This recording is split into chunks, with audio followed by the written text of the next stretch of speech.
तो देखो स्टूडेंट्स, हम लोगों ने पिछली क्लास में इक्वेशन ऑफ कंटिन्यूटी कर लिया था ना। चलो अच्छा, यहाँ पर एक छोटा सा एग्जांपल देखें। एक स्टेटमेंट है, बड़ी फेमस है ना, तो वो मैं आपको यहाँ पे बता देता हूँ। तो जैसे मान लीजिए कि यहाँ पे बच्चों रिवर है ना, रिवर है इस तरीके से। तो आपको पता है कि रिवर की कुछ विड्थ होगी, ऐसे रिवर है। अब आपको पता है रिवर में जो डेप्थ है हर जगह, मतलब विड्थ तो उसकी एक जैसी होती है। अगर आप जैसे ऊपर से देखो, टॉप व्यू से देखो या ऐसे देखो, तो ये ऐसे रिवर फ्लो हो रही है इस तरीके से, है ना, रिवर फ्लो हो रही है भाई। तो इसकी विड्थ जो है वो ऑलमोस्ट बराबर होती है। ये अगर हम विड्थ माने तो इसको ऑलमोस्ट बराबर मान सकते हैं। लेकिन जो रिवर का डेप्थ होता है बेटा, नीचे नीचे अगर आप देखो तो कहीं पे ऐसा गहरा होगा, कहीं ऐसा होगा। नीचे की जो सरफेस है कहीं ज्यादा ही गहरा होगा। इस तरीके से आप मान सकते हो ना। तो अगर ये रिवर को हम सपोज करो ऐसे देख रहे हैं हाइट वाइज, तो ये नीचे का जो सरफेस है ये सेम लेवल पे नहीं होता है ना, ये अलग अलग अलग अलग अलग अलग लेवल पे होता है। ऊपर का लेवल जो है वो सेम होता है ना, रिवर जब फ्लो करती है इस तरीके से। और ये बच्चों जो है इसकी विड्थ जो है वो W है, तो W ऑलमोस्ट कांस्टेंट है। अब मैं आपसे बोल रहा हूँ कि यहाँ पे मान लीजिए जब रिवर फ्लो कर रही है ऊपर से, ये उसका बेड है, मतलब रिवर बेड है, मतलब नीचे का सरफेस है जिस पे रिवर फ्लो कर रही है, ऐसे पूरा वाटर है ये, है ना। मेरे ख्याल से समझ में आ रहा है आपको। तो यहाँ पे मान लीजिए हाइट H1 है, और यहाँ पे जो रिवर है इसका यहाँ पे ज्यादा डेप्थ है, तो वो डेप्थ जो है बच्चों, लेट सपोज H2 है, H2 है ना। तो यहाँ का एरिया ऑफ क्रॉस सेक्शन भी अलग अलग होगा बच्चों, है ना। यहाँ का एरिया ऑफ क्रॉस सेक्शन जो है, लेट सपोज वो A1 है। यहाँ पे जो एरिया ऑफ क्रॉस सेक्शन है वो लेट सपोज मान लो A2 है ना। एरिया ऑफ क्रॉस सेक्शन भी अलग अलग होगा, ऑब्वियस सी बात है, इसमें कोई दिक्कत की तो बात है नहीं, है ना। तो मेरे ख्याल से आपको ये जो है वो क्लियर होगा भाई। और जो ये विड्थ है इसकी, जो ये चौड़ाई, ये दो बैंक्स होते हैं ना बच्चों रिवर के, ये बैंक्स लगभग लगभग सेम विड्थ पे ये हम मान रहे हैं। तो ये इसकी विड्थ हो गई। अगर यहाँ देखो तो आपको विड्थ नहीं दिखाई दे रही है, आप एक जगह से इसको देख रहे हो, तो विड्थ अंदर की तरफ है, अंदर की तरफ है ना बच्चों। और ये जो विड्थ है ये लगभग लगभग आप ऐसा मान लो कि हम कांस्टेंट ही मान रहे हैं, है ना, कांस्टेंट ही मान रहे हैं, विड्थ जो है वो कांस्टेंट है। अब क्या होगा कि यहाँ पे बच्चों अलग एरिया ऑफ क्रॉस सेक्शन है, तो यहाँ पे जो रिवर की वेलोसिटी है वो V1 मान लेते हैं। यहाँ पे जो रिवर की वेलोसिटी है उसको V2 मान लेते हैं, क्योंकि यहाँ पे एरिया ऑफ क्रॉस सेक्शन अलग है। अब आप इक्वेशन ऑफ कंटिन्यूटी लगाएं जरा। तो इक्वेशन ऑफ कंटिन्यूटी से क्या लिख सकते हैं बच्चों? By applying equation of continuity, by applying equation of continuity, continuity. तो अगर आप कंटिन्यूटी एप्लीकेशन करोगे तो area A1 into velocity V1 must be equals to area A2 into velocity V2। ये हमने इक्वेशन ऑफ कंटिन्यूटी पढ़ा था भाई, कि product of area into velocity वो कांस्टेंट होता है ना। अब यहाँ पे अगर आप देखो बच्चों, तो यहाँ पे एरिया क्या लिख सकते हो A1। अगर ऐसे हम रेक्टेंगल शेप का माने, जो रिवर है वहां पे ये डेप्थ ऐसा है, यहाँ पे ये हाइट H1 है, तो ये हाइट H1 हो गया और ब्रेथ इसकी W हो गई, ये W मान लो। तो हम इसका जो एरिया है वो लिख सकते हैं W into H1 into V1। और फिर यहाँ पे जो है कहीं पर हाइट ज्यादा है ना, ऐसे H2 हाइट है, लेकिन विड्थ उतनी ही है W। तो एरिया 2 को हम लिख सकते हैं width into H2 into V2। देखो बच्चों, विड्थ और विड्थ तो कैंसिल हो जाएगा। इसका मतलब आप बोल सकते हो H1 into V1 equals to H into H2 into V2। मतलब वेलोसिटी और हाइट का जो प्रोडक्ट है, वेलोसिटी इंटू हाइट, वो बच्चों कैसी है, सेम है। हम बोल सकते हैं ना वेलोसिटी और हाइट जो है उसका प्रोडक्ट जो है वो कांस्टेंट है। तो हाइट इंटू वेलोसिटी का प्रोडक्ट जो है रिवर के केस में फ्लो है, मतलब जो डेप्थ है। इसका मतलब वेलोसिटी जो है वो इनवर्सली प्रोपोर्शनल टू डेप्थ हो जाएगा, मतलब इनवर्सली प्रोपोर्शनल टू हाइट। ये बता रहा है कि जहां पे नदी गहरी होती है बच्चों, ज्यादा गहरी नदी होती है, जहां पे उसका जो डेप्थ है वो ज्यादा होता है, वहां पे नदी जो है वो स्लोली स्लोली मूव कर रही है, स्लोली स्लोली, क्योंकि वेलोसिटी कम हो जाएगी, हाइट ज्यादा है तो वेलोसिटी कम हो जाएगी। तो जहां पे गहरी ज्यादा है, डेप्थ ज्यादा है, वहां पर स्लो स्लो मूव करेगी, स्लो स्लो, यानी काम रहेगी, काम रहेगी। और जहां पे हाइट कम है वहां पे वेलोसिटी ज्यादा रहेगी, मतलब तेज तेज मूव करेगी, यानी वो काम नहीं रहेगी, है ना।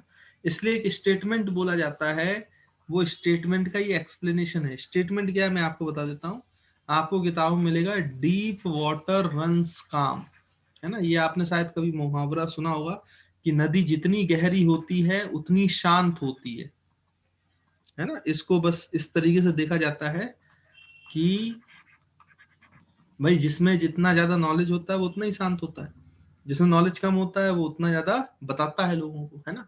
वैसी नदी जितनी गहरी होती है उतनी शांत होती है, काम होती है, आराम से फ्लो करता है। जबकि जहाँ पे हाइट ज्यादा नहीं होता है, थोड़ा बहुत हाइट होती है, डेप्थ होती है, वहां पे वो अशांत रहती है, वहां पे वो काम नहीं रहती है ना, वहां पे जो वेलोसिटी है वो ज्यादा होती है। ठीक है बच्चों, तो इसका मतलब ये है कि हम इसका जो मीनिंग है वो समझ सकते हैं। डीप वाटर रन्स काम को हम बोल सकते हैं as the more, as more the depth, as more the depth, lesser, as more the depth of river, as more the depth of river, depth of river, less the velocity of water, less the velocity of water। जितनी ज्यादा deep रहेगी उतना ज्यादा काम होगी, इसका मतलब जितना ज्यादा डेप्थ है रिवर का उतना ज्यादा वेलोसिटी जो है वाटर की लेस होगी, है ना। तो मेरे ख्याल से आप इस स्टेटमेंट को इस तरीके से इक्वेशन ऑफ कंटिन्यूटी से जस्टिफाई कर दो। तो कभी कभी अगर आपसे पूछ ले तो आप इसको इस तरीके से बता सकते हो। तो ये मैंने भी आपको बता दिया। तो आई होप आपको ये पॉइंट जो है बच्चों वो अच्छे से क्लियर हुआ, है ना। तो इसको जल्दी से नोट कर लीजिए। अब देखिए बच्चों, जब एक पाइप में फ्लूइड होता है जो, उसके पास जो है एनर्जी होती है, तभी तो मोशन कर रहा है, उसके पास एनर्जी है, फ्लो कर रहा है। तो अब उसके पास कौन कौन सी एनर्जी होती है पहले उस पर बात करते हैं, फिर आएंगे हम सबसे इंपॉर्टेंट जो टॉपिक है फ्लूइड मैकेनिक्स का, डेट इज बर्नौलिस प्रिंसिपल, है ना। तो उस पर हम आएंगे पहले, है ना। तो यहाँ पे आप पहले हेडिंग डालें कि energy, energy possessed, energy possessed by fluid, energy possessed by fluid under motion, energy possessed by fluid under motion. अब इसको समझने के लिए आप ऐसा मान लो कि भाई इस तरीके से एक पाइप है, ऐसा मान लेता हूं, एक जगह क्रॉस सेक्शन ज्यादा है, दूसरी जगह पे क्रॉस सेक्शन कम है। तो ये मान लो यहाँ पे जो क्रॉस सेक्शन है वो A1 है, यहाँ पे जो क्रॉस सेक्शन है वो बच्चों A2 है, ऐसा मान लेते हैं, कोई दिक्कत नहीं है। और जो ग्राउंड लेवल है वो ये है, जहाँ पे रेफरेंस लेवल माना है हमने, पोटेंशियल एनर्जी 0 मानी, उससे यहाँ वाले इस एरिया वाले क्रॉस सेक्शन का जो मिड पॉइंट है उसकी हाइट मान लो H1 है बच्चों, और इस वाले की जो हाइट है लेट्स सपोज वो H2 है, ये हमने ऐसे मान लिया। अब इसमें ऐसे वाटर फ्लो कर रहा है, लिक्विड फ्लो कर रहा है, ऐसा आप मान सकते हैं। चलिए ठीक भाई। उसके बाद यहाँ पे जो बच्चों प्रेशर है इस पॉइंट पे, मान लो प्रेशर P1 है, जो यहाँ पे फ्लूइड की इस क्रॉस सेक्शन में वेलोसिटी है वो V1 है, यहाँ पे प्रेशर मान लो बच्चों P2 है, और यहाँ पे जो वेलोसिटी है वो V2 है। अब एक बात हमेशा याद रखें कि ये फ्लो फर्स्ट पॉइंट से सेकंड पॉइंट A1 से A2 मूव कर रहा है, इसका मतलब ये तो पक्का है कि जो प्रेशर है वो P1 ज्यादा है P2 से, क्योंकि प्रेशर डिफरेंस होगा तभी फ्लूइड फ्लो करेगा। Fluid flows from higher pressure to lower pressure, ये तो हमें क्लैरिटी है, इसमें कोई समस्या नहीं है। ठीक, चलिए तो फिर आगे की बात करते हैं।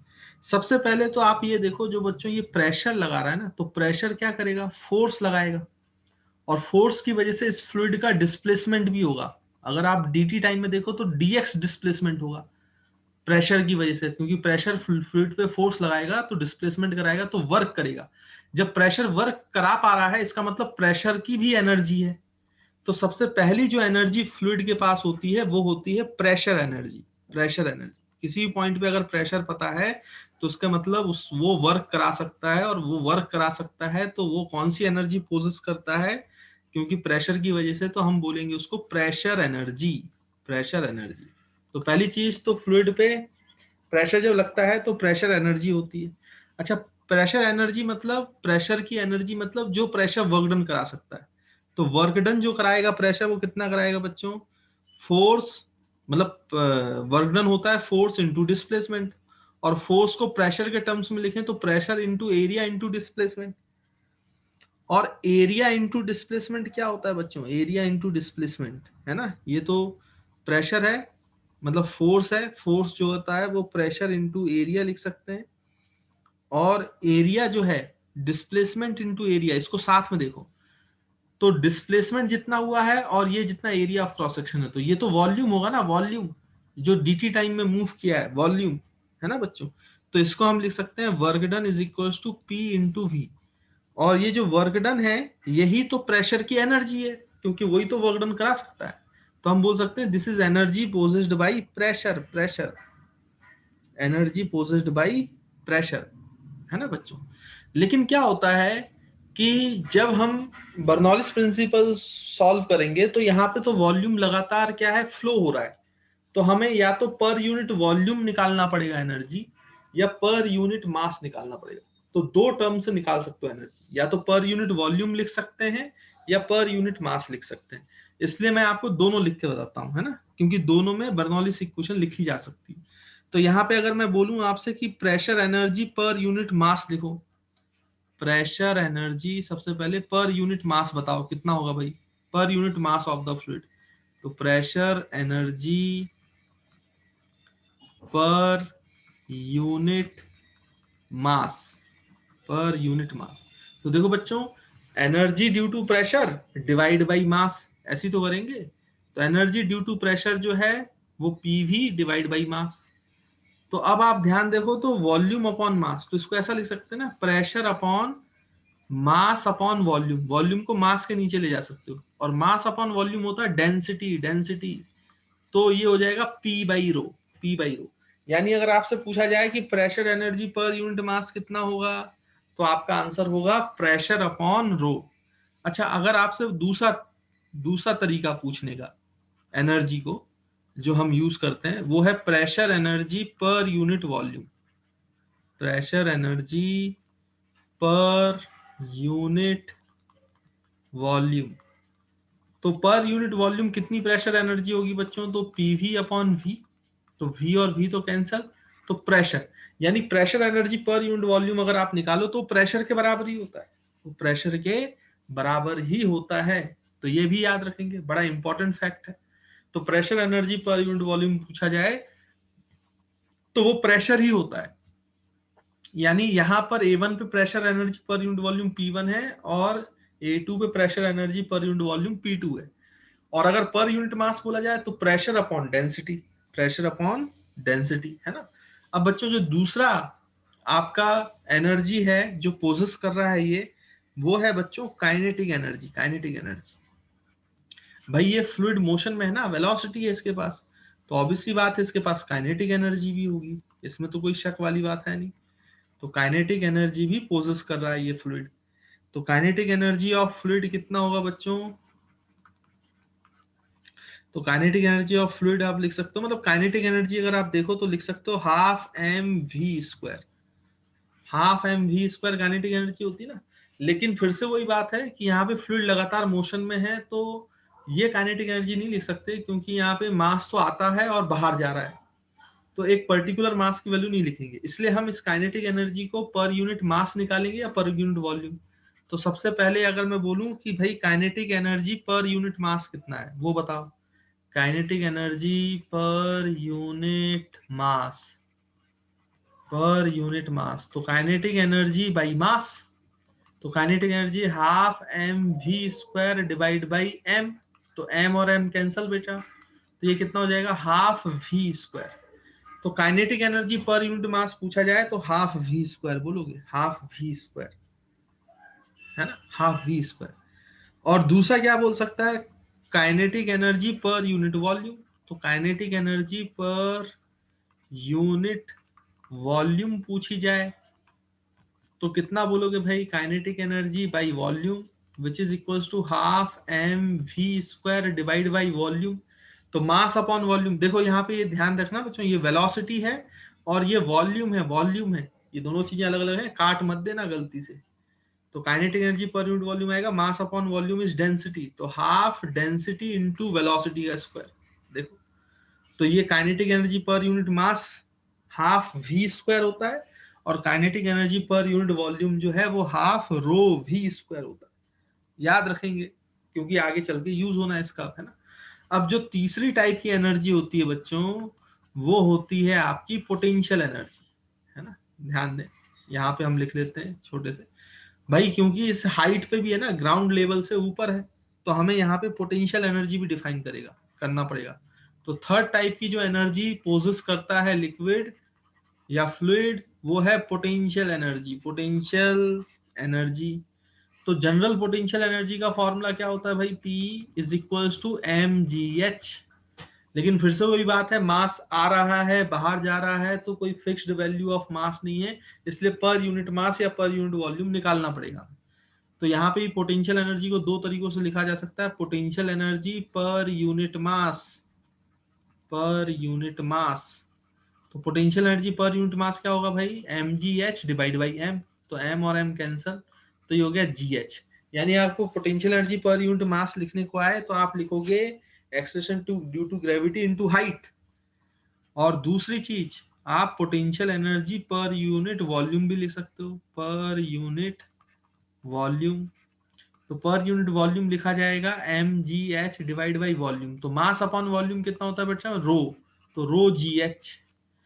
तो रो gh लिखा जाएगा potential energy per unit volume, और potential energy per unit mass लिखा जाएगा केवल gh।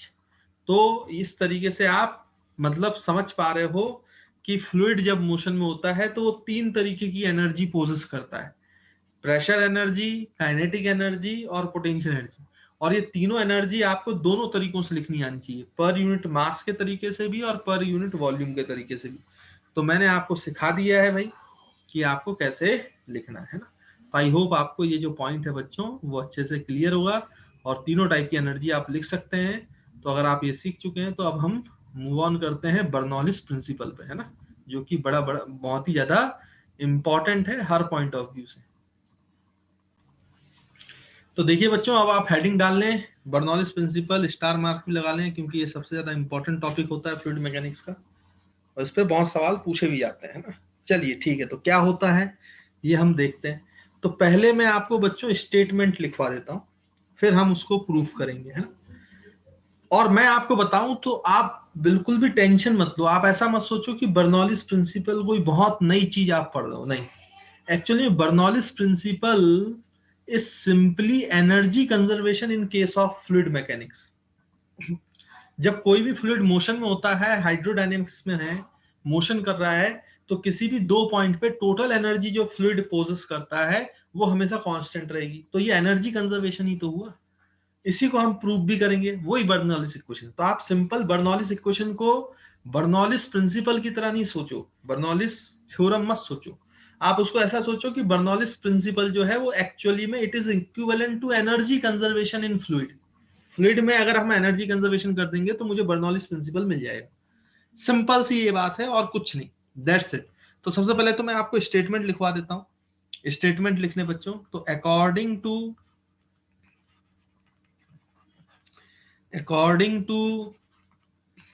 Bernoulli's,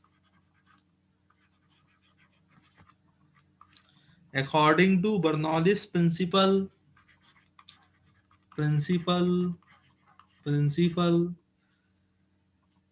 in a fluid under streamline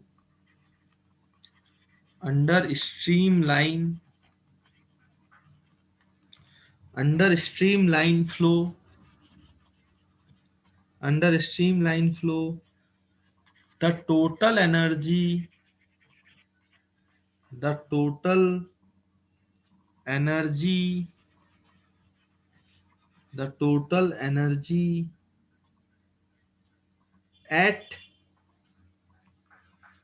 at every point, at every point remains constant,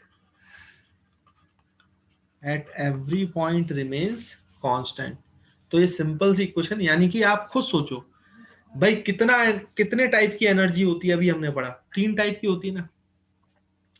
एक होती है आपकी क्या बच्चों, प्रेशर एनर्जी, एक होती है आपकी काइनेटिक एनर्जी, और एक होती है आपकी पोटेंशियल एनर्जी। तो उसको 2 तरीकों से लिख सकते हो, total energy per unit mass या total energy per unit volume. तो वो हर पॉइंट पे कांस्टेंट रहेगी, यानी प्रेशर एनर्जी का सम, काइनेटिक एनर्जी का सम और पोटेंशियल एनर्जी का सम तीनों कांस्टेंट रहेगा इन केस ऑफ फ्लूइड, लिक्विड। बस ये सिंपल सा जो फिनोमिना है इसी को हम बोलते हैं बर्नौलीज प्रिंसिपल। यानी आप देखेंगे कि हम तीनों एनर्जीज का सम निकालेंगे पर यूनिट वॉल्यूम या पर यूनिट जो है बच्चों मास, वो कांस्टेंट आना चाहिए, यानी बराबर आना चाहिए किसी भी 2 पॉइंट्स पे। इसी को प्रूफ करना है। तो चलिए अब प्रूफ करते हैं। मेरे ख्याल से आप स्टेटमेंट तो समझ ही गए, तो इसको प्रूफ करते हैं। तो देखो बच्चों कैसे प्रूफ करेंगे, पहले तो डायग्राम बना लेते हैं। तो डायग्राम आप बना लो भाई, इस तरीके से इसका डायग्राम बनेगा। देखो बच्चों, ये आपका पाइप का एक एरिया ऑफ क्रॉस सेक्शन है, फिर ये पाइप ऐसे ऊपर गई है, ऐसे ऊपर गई है, फिर यहाँ पे क्रॉस सेक्शन घट गया है।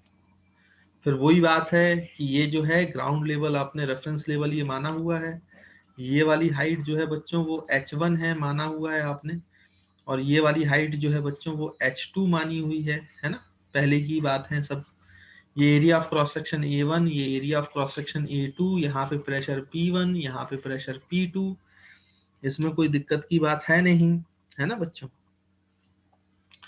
यहाँ पे ये प्रेशर है ये P2 हो जाएगा, उसके बाद ये A2 हो जाएगा, यहाँ पे जो रफ्तार है वो V1 हो जाएगी, यहाँ पे जो रफ्तार है वो V2 हो जाएगी। तो चलिए ये सब हमने कंसीडर कर लिया है ना, रेफरेंस लेवल माना, बाकी सब हम निकालेंगे। और इसमें ऐसे फ्लूइड जो है वो स्ट्रीमलाइन फ्लो में, तो स्ट्रीम लाइंस बना लेते हैं ये ऐसे।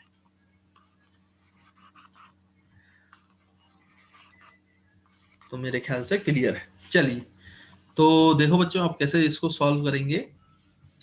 सबसे पहली बात तो भाई कोई भी पाइप हो, हमारा इक्वेशन ऑफ कंटिन्यूटी टू वैलिड है, तो सबसे पहली चीज जो है वो इक्वेशन ऑफ कंटिन्यूटी से लिखी जाएगी।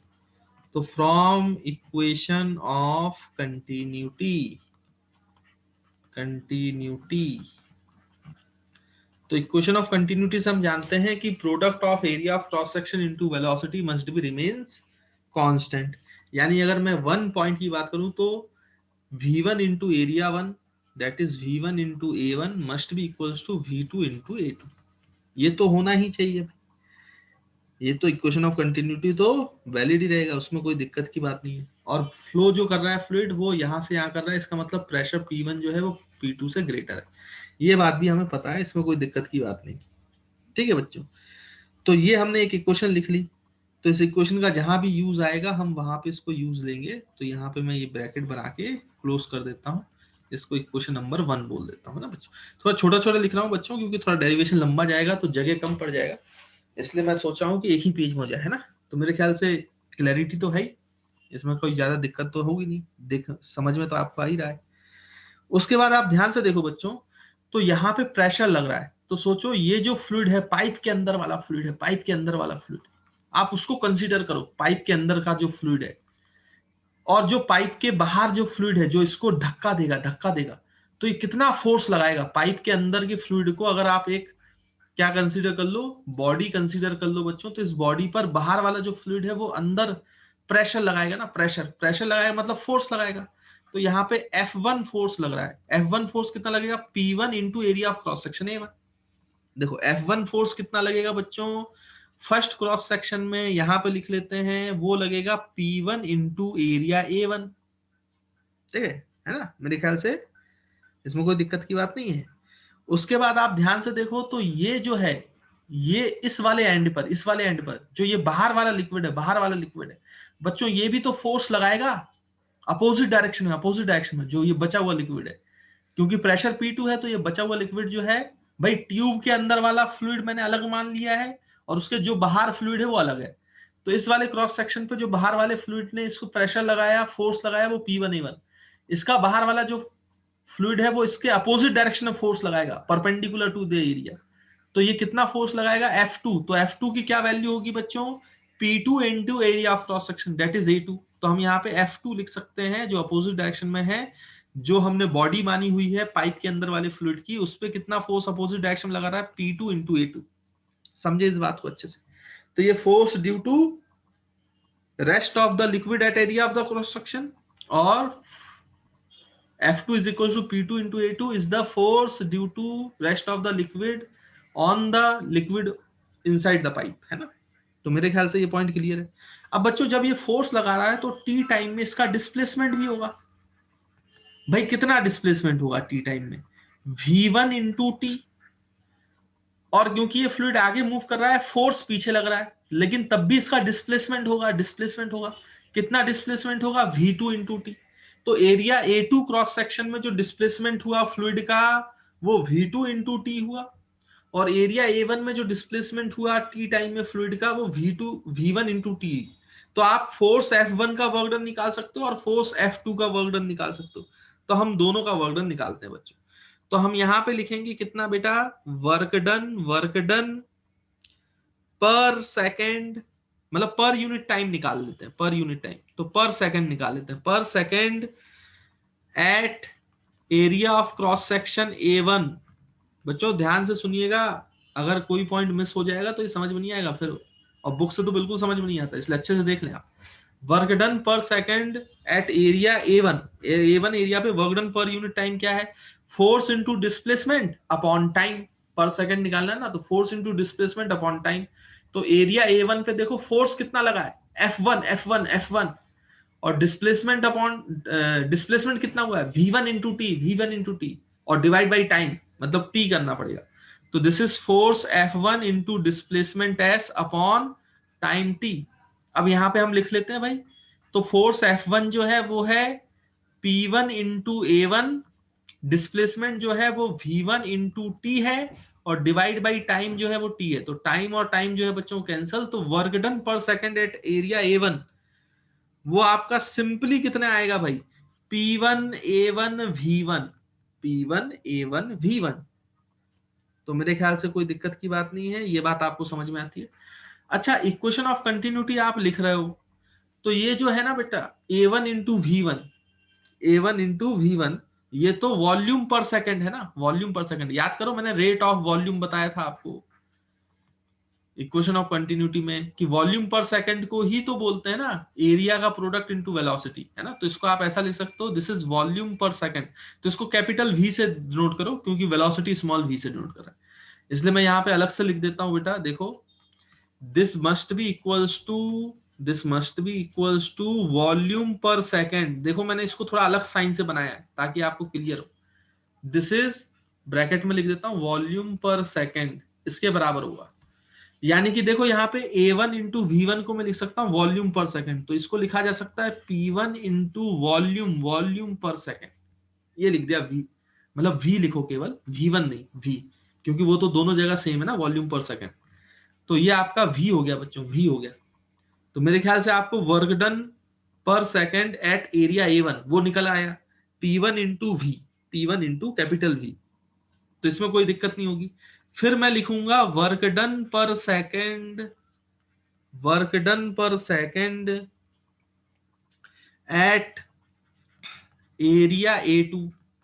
तो A2 वाले एरिया में जो वर्क डन पर सेकंड हो रहा है वो कितना हो रहा है, देखो बच्चों फोर्स इधर लग रहा है इस लिक्विड पे, बचे हुए लिक्विड के कारण, जबकि डिस्प्लेसमेंट इसका राइट में हो रहा है, तो दोनों 180 डिग्री का है एंगल। यानी कि आपका जो वर्क डन आएगा वो नेगेटिव आएगा, इसलिए मैं माइनस लिख रहा हूं। तो minus F2 into displacement upon time, ऐसा लिख सकते हैं। अब देखो इसको क्या लिख सकते हो, F2 को लिख सकते हो P2 इंटू A2। तो F2 को लिख लिया P2 इंटू A2, और डिस्प्लेसमेंट यहां पे देखो कितना है बच्चों, V2 इंटू टी। तो ये V2 into T divide by पर यूनिट टाइम, तो टाइम डिवाइड कर दो तो टाइम और टाइम कैंसल। अच्छा, A2 इंटू V2 की वैल्यू भी वॉल्यूम पर सेकंड है, देखो देखो देखो, तो मैं A2 और V2 को वॉल्यूम पर सेकंड लिख सकता हूं, तो इसको लिखा जा सकता है P2 into volume per second, P2 into volume per second.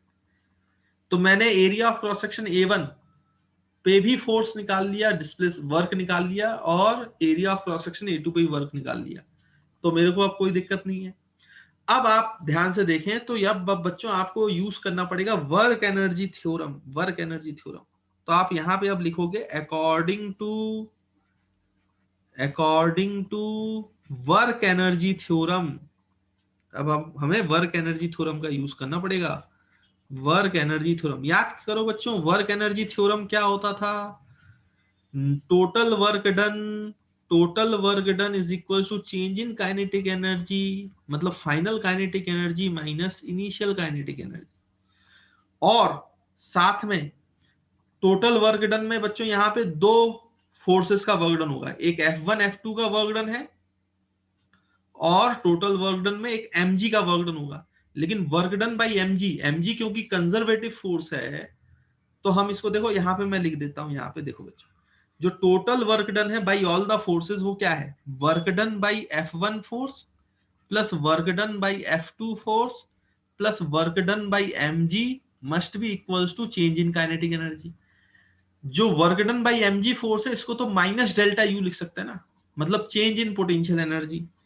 तो उधर ले जाओगे तो ये क्या हो जाएगा बेटा? पोटेंशियल एनर्जी, मतलब इसको डेल्टा माइनस डेल्टा यू लिख सकते हो, उधर जाएगा तो प्लस डेल्टा यू हो जाएगा। तो हम लिख सकते हैं work done by F1 plus work done by F2 must be equals to change in kinetic energy plus change in potential energy, ऐसा लिख लेते हैं, कोई दिक्कत की बात नहीं। चलिए अब लिखना चालू करते हैं। Work done by force F1 यानी एट एरिया A1, वो हमने पर यूनिट टाइम निकाला हुआ है, देखो कितना आया भाई, P1 into we minus W2 जो है F2 का वर्क डन वो तो नेगेटिव है, तो उसको हम माइनस करेंगे, तो ये हो जाएगा minus P2 into V is equal to change in kinetic energy. तो चेंज इन काइनेटिक एनर्जी क्या लिखेंगे बच्चों? हाफ, पहले हम फाइनल काइनेटिक एनर्जी, तो फाइनल काइनेटिक एनर्जी जो है वो बच्चों कहां पे लिखेंगे? सेकंड वाले क्रॉस सेक्शन, ये फाइनल पोजीशन है, ये इनिशियल पोजीशन है ना, तो हम लिखेंगे हाफ एम फाइनल पोजीशन पे V2 है ना, हाफ एम V2 का स्क्वायर, तो ये V2 का स्क्वायर लिखो, माइनस इनिशियल काइनेटिक एनर्जी तो हाफ एम V1 स्क्वायर लिखो, plus change in potential energy, तो final potential energy height H2 पर, तो इसको लिखेंगे mgH1 minus final potential energy जो है H1 हाइट पर, सॉरी ये H2 हाइट पर है, final potential energy initial potential energy H1 height पर, तो mgH1। देखो ये काम कर लिया हमने, इसमें कोई दिक्कत की बात नहीं है। अब हम क्या करते हैं, इस पूरी इक्वेशन को बच्चों, पूरी इक्वेशन को वॉल्यूम से डिवाइड कर देते हैं। Divide this equation by volume पर सेकेंड, तो वॉल्यूम पर सेकेंड से डिवाइड कर दो, यानी कि कैपिटल V से डिवाइड कर दो, ये हमने देख लिया। तो अब इसको डिवाइड करो बच्चों, तो ये देखो P1 माइनस P2, तो ये तो कॉमन आ जाएगा, P1 माइनस P2 में से V जो है वो कॉमन आ जाएगा, और डिवाइड बाई V करना है, तो LHS में डिवाइड कर दिया, वैसे ही RHS में डिवाइड करो भाई, तो ये हो जाएगा half m divide by volume that is equals to V2 square minus half mass into divide by volume into V1 square, फिर plus mgH2 divide by volume minus mgH1 divide by volume.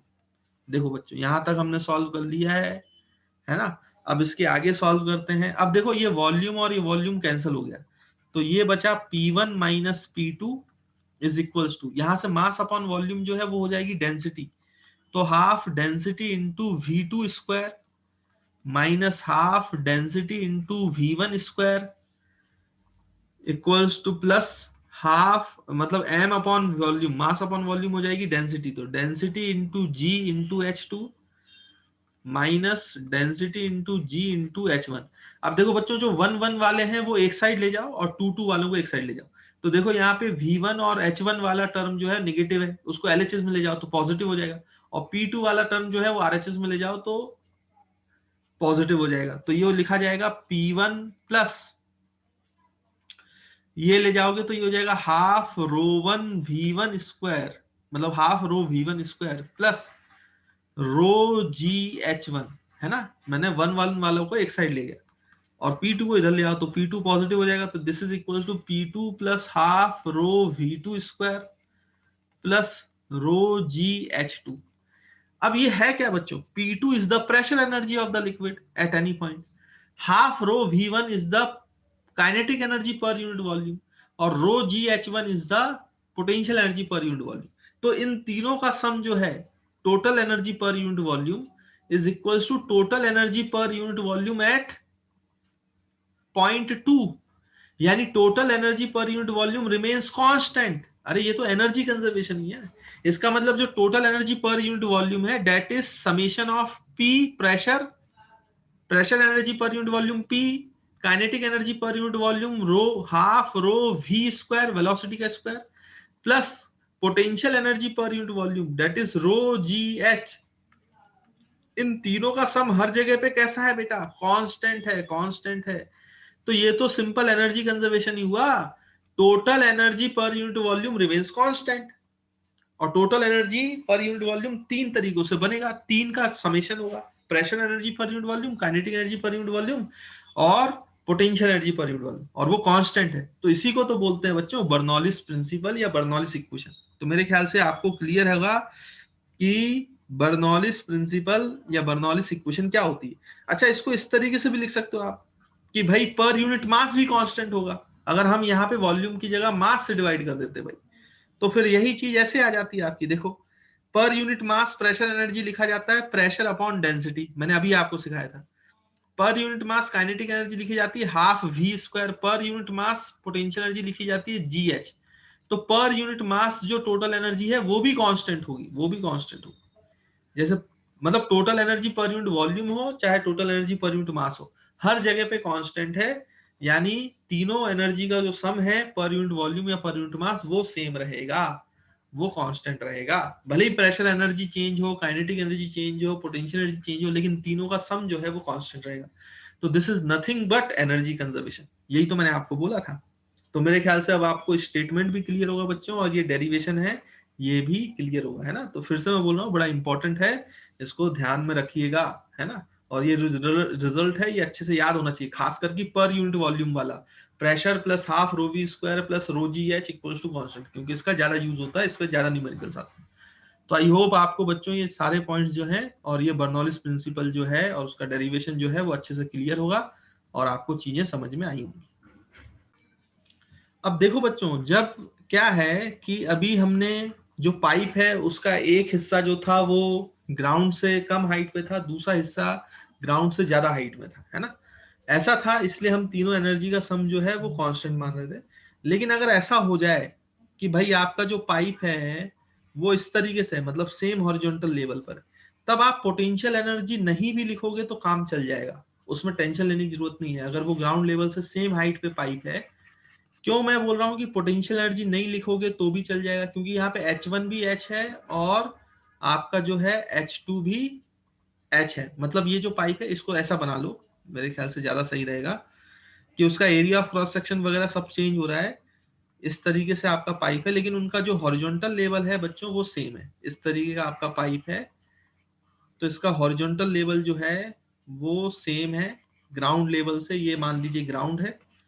तो आपको potential energy को consider करने की जरूरत नहीं है, क्योंकि पोटेंशियल एनर्जी जो है वो अपने आप ऑटोमेटिकली कैंसिल हो जाता है। ये हाइट H है, मान लो यहाँ भी H है। अब यहाँ पे A2 area of cross section है, यहाँ पे A1 area of cross section है, यहाँ की वेलोसिटी V1 है, यहाँ की वेलोसिटी V2 है, लिक्विड ऐसे फ्लो कर रहा है, तो यहाँ पे प्रेशर P1 है जो कि प्रेशर P2 से ग्रेटर है, और यहाँ पे प्रेशर P2। तो जब आप यहाँ पे टोटल एनर्जी कंजर्व करोगे, बर्नौलिस इक्वेशन लगाओगे, आप ये 1 पॉइंट मान लो, 2 पॉइंट मानना पड़ेगा बर्नौलिस इक्वेशन लगाने के लिए, तो 2 पॉइंट हम मान लेते हैं बर्नौलिस इक्वेशन लगाने के लिए। तो अब आप बर्नौली इक्वेशन लगाओ, बर्नौली इक्वेशन, बर्नौलिस इक्वेशन। तो बर्नौलीज इक्वेशन को आप लगाएंगे तो फर्स्ट पॉइंट पे टोटल एनर्जी लिखो, तो बच्चों pressure energy per unit volume is P1 plus half rho V1 square is the kinetic energy per unit volume and plus potential energy per unit volume rho GH must be equals to pressure energy at, मतलब total energy at A2 second point, तो P2 plus kinetic energy per unit volume half rho V2 square plus rho GH। यहाँ भी potential energy per unit volume rho GH ही है क्योंकि height same है, तो ये दोनों तो अपने आप कैंसिल हो जाते हैं, इसलिए आप उसको नहीं भी लिखोगे तो कोई दिक्कत की बात नहीं है ना, क्योंकि वो फाइनली कैंसिल आउट होता है। तो P1 plus half rho V1 square is equal to P2 plus half rho, लेकिन पहले के केस में हमने हाइट अलग अलग मानी थी तो वहां लिखना पड़ता है। यहाँ पे अगर हाइट सेम है लगभग लगभग तो आप पोटेंशियल एनर्जी को कैंसिल कर सकते हो, कोई दिक्कत की बात नहीं है। यानी कि अगर सेम हॉरिजॉन्टल लेवल पर है, अगर पाइप ऐसा है, pipe is at same horizontal level, अगर हाइट में कोई डिफरेंस नहीं है तो आप ये बोल सकते हो कि जो pressure energy per unit volume है plus kinetic energy per unit volume है rho V, pressure energy P और kinetic energy per unit volume V, तो ये दोनों जो है बच्चों, ये एक्चुअली में इन दोनों का जो सम है वो कांस्टेंट है, आप बोल सकते सेम हॉरिजॉन्टल लेवल पे पर यूनिट प्रेशर एनर्जी और per unit kinetic energy, per unit volume kinetic energy, इन दोनों का सम जो है वो कांस्टेंट है। तो यहां से एक बड़ा इंटरेस्टिंग रिजल्ट निकल के आता है।